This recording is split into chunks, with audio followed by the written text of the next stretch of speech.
Hello everyone, welcome back to Anobay's Vlog. Madaling araw tayo nagbabiyahe sa araw na ito dahil kami pupunta ng kotse dahil imi-meet up namin ang aking sister na nasa barko. Kaya naman excited na ako sa pagpunta sa kotse. Kaya panoorin nyo ang video na ito.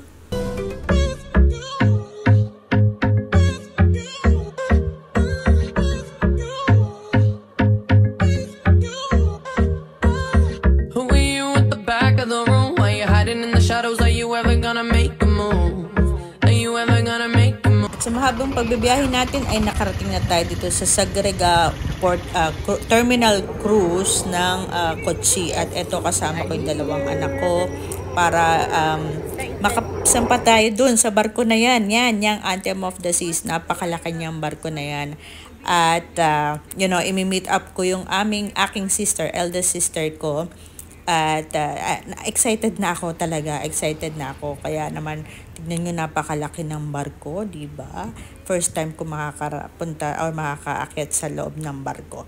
So eto, nagpunta muna pala kami dito sa isang mga souvenir shop dito kasi nagpapabili ang ate ko ng ref magnet para sa kanyang souvenir. So eto na nga, nandito na tayo sa security. Ito ang first security na ating dadaanan dahil medyo mahigpit sila dito. Hindi ka pwedeng pumasok ng hindi ka wala sa record nila. At ito na naman yun sa immigration, syempre another checking na naman.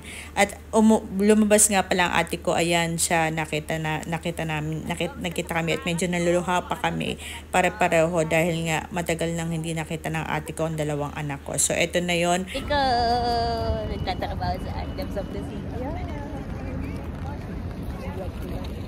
Asan na itong dalawa na to? Ayan, o diba? Actually, yung dalawang anak ko medyo nagbagal-bagal pa dyan. Hinihintay namin ang ate ko dahil nga feeling nila siguro hindi maganda yung loob ng barko na yan. Kaya ayan, hinihintay namin ang ate ko. At eto, ayan, tignan mo, ayan, sinundo pa ng ate ko yung dalawang anak ko dahil, ayaw pa talaga nilang umalis at kala siguro talaga nila hindi maganda yung loob ng barko. At yan, nandito na tayo papasok na tayo, kinukuhanan nga pala ng picture ang bawat pumapasok sa loob ng barko. Another security na naman ang ating dinaanan dito. Di ba? Ang higpit. Higpit. Kagagaling lang namin ng security. Sobrang daming security pinagdaanan. Tatlong security. So, ito, nandito na tayo sa barko. Oh, wow. Ayun ang crewmess nila. Ayan. Ayan. O, di ba? Yeah, I'm doing it. Tayo ng... Ayan. I think they have arranged in the music hall. Music hall? You're Indian or Sri Lankan? Indian. Oh, okay. You look like Sri Lankan. We go eat first. This is deck 3. Yes. This is music hall. Ate, gusto kong bigyan ng brochure yan. Indian pala yan. Dito kakain. I will eat first. We'll eat first? Kain muna kami. O sige, iwanan mo muna kami, ano ka lang. Upo na kami. Upo na kami dito. Saan ka ba?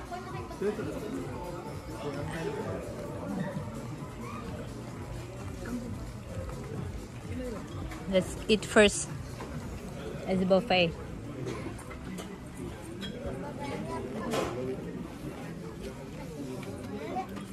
This is your sister? Yeah, Yes. my sister.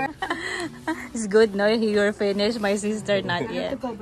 So, ito nga pala, nandito tayo sa music hall. Ito yung buffet na sinerve nila para sa mga guests nila or sa mga kamag-anak ng mga staff. At ito yung pinaka-area talaga ng kainan. Parang theater room din siya, sabi ni ate. At ito naman, syempre, kumuha na tayo ng ating pagkain dahil wala naman tayong lunch. Ito lang, parang snacks lang siya. Diba, ang ganda ng area na to, honestly, grabe. Sa bar pa lang na to is nakaka-amaze na. Tingnan mo yung chandelier niya, napakaganda, diba? So, ito yung binibidyo ko lang sa inyo para makita nyo. Ito yung back area ng music hall. At yan, meron siyang screen. At saka may magandang painting na yan. Ito yung nagugustuhan ko yung mga painting nila. Iba-ibang klaseng painting, diba? So, ito yung pinaka...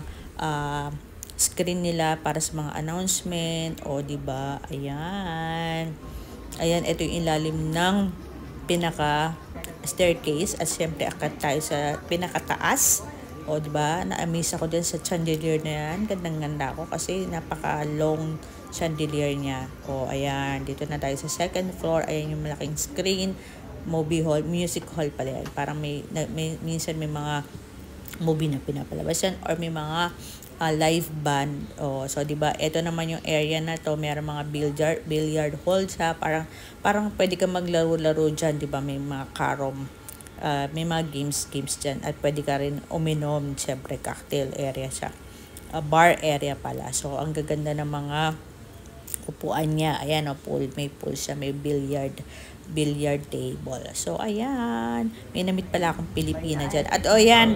Ito pala, nandito na tayo sa elevator. At may 15th floor pa lang ang barko na ito. So, nandito tayo sa pool deck. Nag-upisa tayo sa pinakataas. Yung pinaka-upper deck ng barko na ito. So, ito yung mga poolside. Dalawang part ang poolside, isa sa isang area, at ito naman ay pinuntahan namin isang area. So ayan, 'di ba? Ang ganda niya. First time talaga natin makapunta sa barko. So ito naman yung another side ng pool deck. Meron din siya, pero ito namang area na to is pang adult lang. Yung isang area pwede mix ng mga children at saka mga adult. Ito parang pure adult lang siya. So, diba, ayan. Para mga guest, mabait yung guest mo na yun, ha? Ang sarap na naman maging matanda, tapos ano ka lang, yung tawag dito. Ang ganda. Honestly. So, since nandito kami sa pool deck, nag-picture muna kami ng ate ko at may kumuha na kaibigan niya dyan. Grabe, ang ganda. Imagine mo.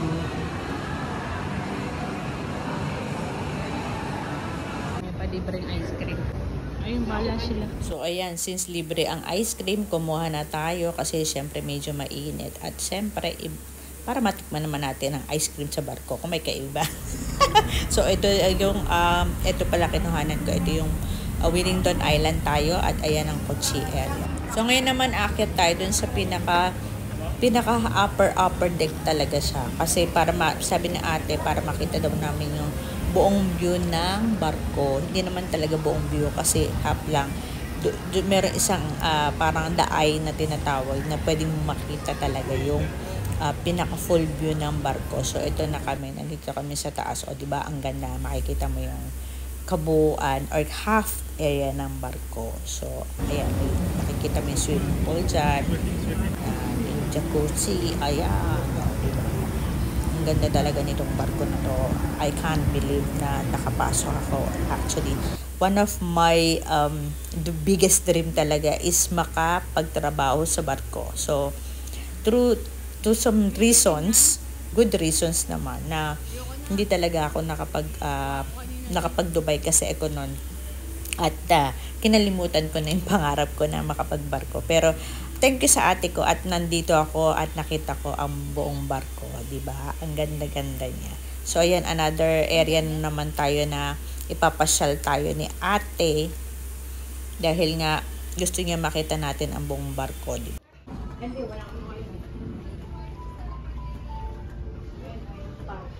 Ayan, it's Ito yung may basketball. Parang indoor sports game. Sports.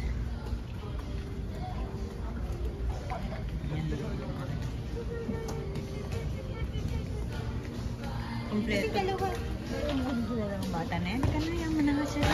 Nice indoor sports. Hindi ka rin pala talaga mababaton. Sarap mag-cruise. So, itong area naman na to is indoor games, pang indoor games siya. So, ayan, may mga slot games siya.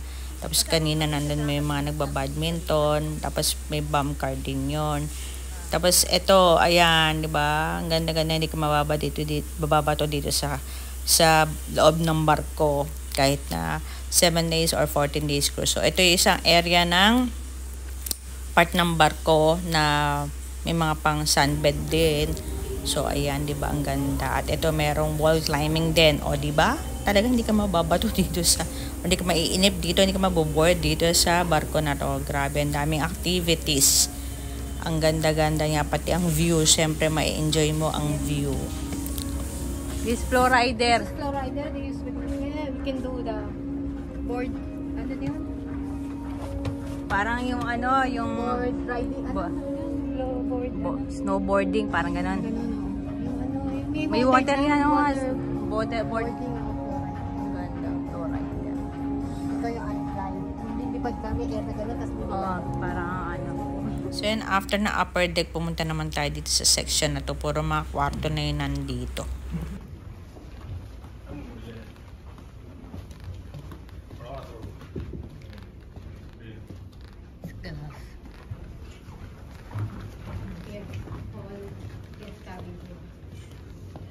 So all this 13th floor, 14th floor, all the cabin room. Donut. It is donut. Each and every deck. No. Ano na ate? Where are we walking to? We'll use the lift, no? She wants to show us everything, so go down.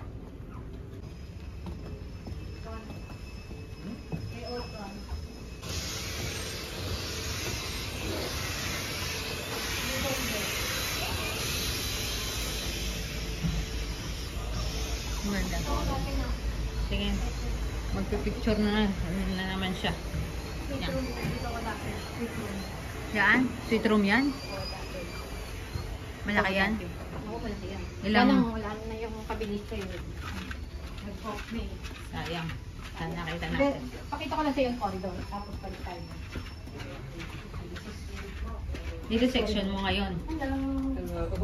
So ito yung hallway niya. Napakahabang hallway. At syempre, picture-picture tayo dyan. At ito, diba, ang ganda ng chandelier na naman. Ito na naman another section ng barko. At may restaurant yan. Marami palang restaurant dyan sa loob ng barko. O diba, ang ganda talaga niya. Diba, nakaka-amaze. So amazing, the decorations. Each and every sections have a different decorations. So ito na naman, ayan, nakita mo, parang LED screen siya. Gumagalaw, nag-iiba-iba ang picture niya. Ganda. Video to, ano ka ba? O diba, napindot na ate ang video. So ayan, nag-picture-picture na talaga. O diba, ganda. So ito ang Jamie Oliver's restaurant, signature restaurant yan. Eh, hindi daw kasama sa package yan. Magbabayad ka separately.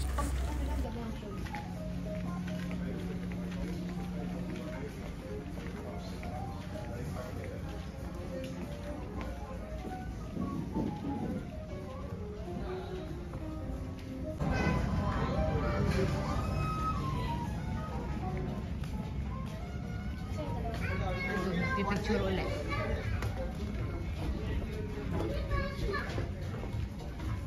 Parang cheddar. So, andito na tayo sa isang cheddar na naman. At sabi ni ate, napaka-high-tech daw nitong cheddar na to kasi nagmo-move yung mga screen na yan. Ayan yung area na yan. So, ito, another restaurant na naman siya. Parang Japanese restaurant naman to. At hindi daw kasama sa package yan. Kasi may mga free food na pa kasama sa package. Pero pag signature restaurant ang pinuntahan mo, siyempre separately ang pagbabayad niyan. So ayan, dito naman tayo sa mga parang photo area nila. Ako ko. At tapos kukunan. Dami naman yan.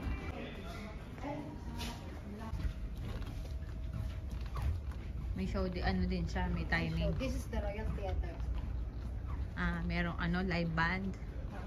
Live band dito pag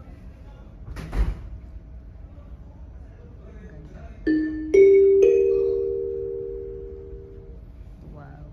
And your QR code from India. Thank you and enjoy your day. perfume. Pasok tayo. Perfume shop. Bag. They're closed. When we are in port, it's closed. This is expensive Bags. Chanel, Louis Vuitton. Yeah, Louis Vuitton, Chanel, Oh, Marc Jacob. look Louis Vuitton. Yeah. That's the original, That's not third class. Original. Louis Vuitton.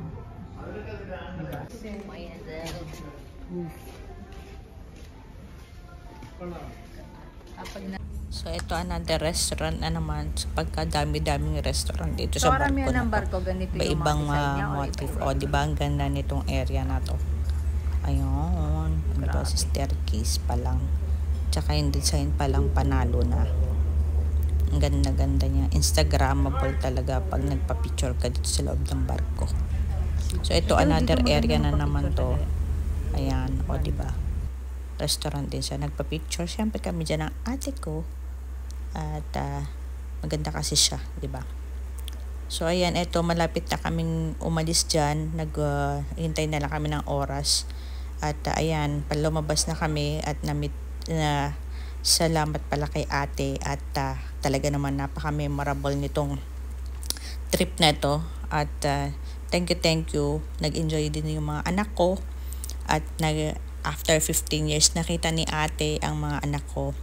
Kaya naman tuwan-tuwa din siya at naiyak din siya kahit papano dun sa yung unang-unang pagkikita namin. Siyempre yung mga anak ko, siyempre tuwan-tuwa din sila dahil hindi nila expected na ganito kaganda yung barko. Ako rin naman, hindi ko expected na ganito kaganda ang barko. Yun nga, pangarap ko siya pero ayan, si ate, binigyan tayo ng pagkakataon para makita yung loob ng barko. Kaya naman binigyan ko rin siya ng pampalakas ang Usana supplements para siyempre may lakas siya sa kanyang pagtatrabaho. Kaya naman thank you so much for watching guys. Thank you kay ate. God bless sa iyo. Bye-bye.